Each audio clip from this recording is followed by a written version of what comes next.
students exercising. From the university, we turned to Sandia Heights, an affluent neighborhood on the northeastern edge of the city. Using the tablet, I zoom in on a 4-lane road cutting across the area. A bright blue car is turning onto a tree-lined street. I follow it. Siddharth is talking about the system's technical details, but I am absorbed in the story unfolding before me. The car is driving slowly, and it seems to be meandering. Maybe they're lost, I think, or perhaps they're on a joyride, or maybe they're up to something. And then, sitting in this odd little plane steered by a robotic camera, I start to feel uncomfortable. The people in the car don't know they are being watched. Even if they did, like Longstreet and his soldiers, there is not much they could do about it. More to the point, I am troubled because, whatever their story, it is none of my business. The story of how we got here, though, is my business, and theirs too. Even before 1862, before even the advent of manned flight, it was obvious that an eye in the sky would be a great military asset.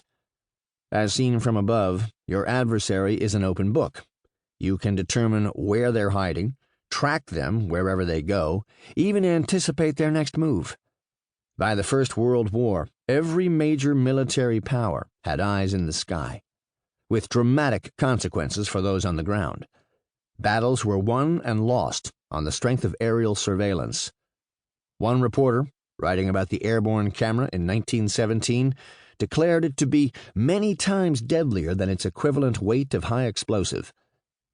In the years since, militaries never stopped seeking a wider, sharper, more penetrating view of the ground.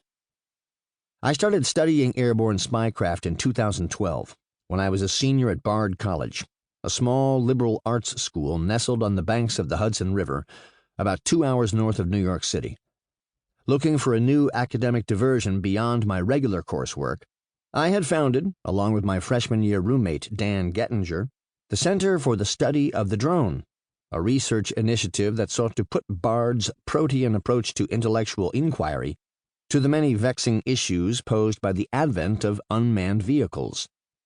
One of our earliest projects involved comparing civilian accounts of military drone attacks to the descriptions of harpies in classical literature, namely the Argonautica, a 3rd-century epic poem by Apollonius of Rhodes. Our timing, it turned out, had been providential. By the time Dan and I graduated, public interest in drones had swelled so much that we figured we might still get some more mileage out of our idea. The day after we donned the cap and gown, I began working for the college as the co-director of the center. Over the years that followed in that role, I studied many disquieting technologies: Hellfire missiles, laser-guided bombs, the prospect of Amazon delivery drones, but there was only one that reliably haunted my dreams. It's called WAMI, which stands for Wide Area Motion Imagery. This is what Steve Siddharth and I used to spy on the unsuspecting residents of Sandia Heights. If the aerial surveillance technology of 1917 was more dangerous than TNT, this is a weapon of mass destruction. By name and by design, WAMI watches a very broad area, in some cases, even a whole city. It is so powerful that when you want to look at something closely, you simply zoom in on the image itself. The camera continues to record the entire view.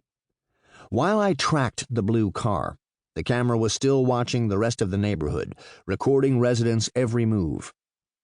In this way, WAMI creates unprecedented new forms of power for those who control it, and equally unprecedented woes for those on the ground who find themselves in its crosshairs.